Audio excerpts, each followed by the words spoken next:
One, a young athlete shot dead just for fun. And most recently, a World War II veteran brutally beaten to death for no reason as well. That's right, Ainsley. Just two of many senseless acts of violence we've seen in recent months. What is happening to the culture of our youth in America? Well, joining us now to answer all of these questions for us, our Fox News contributor and director of Next Generation TV, Lieutenant Colonel Alan West. Good morning to you.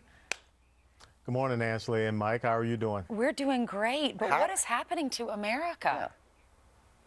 Well, I think without a doubt, you see a very disturbing trend. You see this gangster culture that is rising, but I'm really concerned about what I see happening in the black community. When my father was a World War II veteran. I find this absolutely disgusting what happened to Mr. Benton. But you also look at what happened in Oklahoma. You think about the 3 black teenagers that beat the 1 white teenager because he turned them in for selling drugs. And then also look at the case, this trial in Marietta with the black teenager who shot the 13-month-old baby in the face. We know what's happened in Chicago. This is leading, right back to what really is the disease, a breakdown of the family. When you have 72% of black children born out of wedlock, this is what the end result is. The failing education systems in the inner city. We have people that fight against school choice. And it's very disturbing. And I think that on this 50th anniversary of Dr. King's I Have a Dream speech, I want to see how many people are talking about and addressing these issues, or is it just going to be empty platitudes and soaring rhetoric today in Washington, D.C.?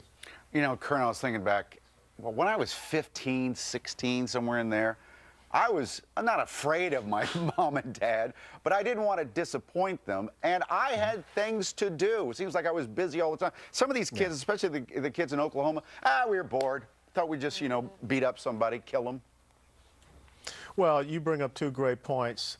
One thing that my parents, and I was afraid of them, they said, don't ever do something that you don't want to see on the front page of the newspaper.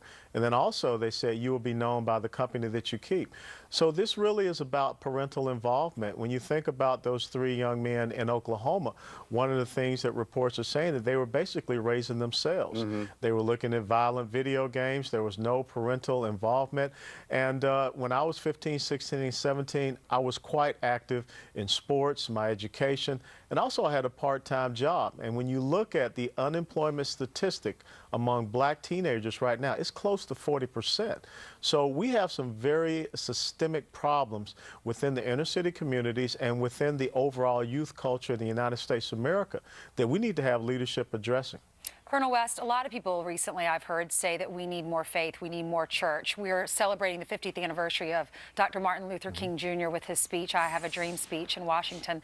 What would he say? He was a reverend. What would he say now if he were still alive? Well, that's very personal to me because I was born and raised in the same neighborhood as Dr. King. My elementary school was right across the street from Ebenezer Baptist Church.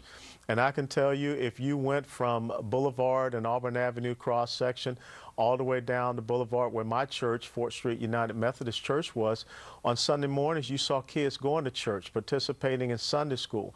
We had youth basketball programs. We had youth baseball programs. We had things that were positive in nature to offer to children so that we did not get involved in the negative. And I think that faith is a very important part of this, and the church is very important. And Dr. King would be absolutely appalled at what he sees happening in the inner city neighborhood that I grew up in, that he grew up in, and all across the United States of America. This is not the fulfillment of his dream, and I hope someone addresses that today. What kind of worries me, Colonel, is how do you fix it? Well, first and foremost, you have to admit that there is a problem.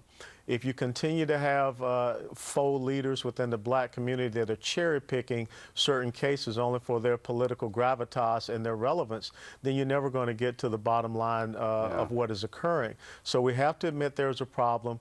We have to do something about turning around this abhorrible status of the black family and the inner city family. We have to do something about education. I'm going to call him out. President Obama, one of the first things he did was cancel the school voucher program in Washington, D.C. That's horrible, and I can understand why he did that. So education, We've got to get small business development. We've got to get these young people back active in school, in church, in programs that are positive in nature. But like I said, it all starts with the family and Sure the home. does. Colonel West, if anything, the silver lining in all of this, we're having these conversations now. So maybe these individuals aren't going to die in vain, and we can open up the dialogue a little. Yeah. Thanks so much for being with us this morning. Yeah. Great perspective. Thanks so much. Sure. You got it. All right.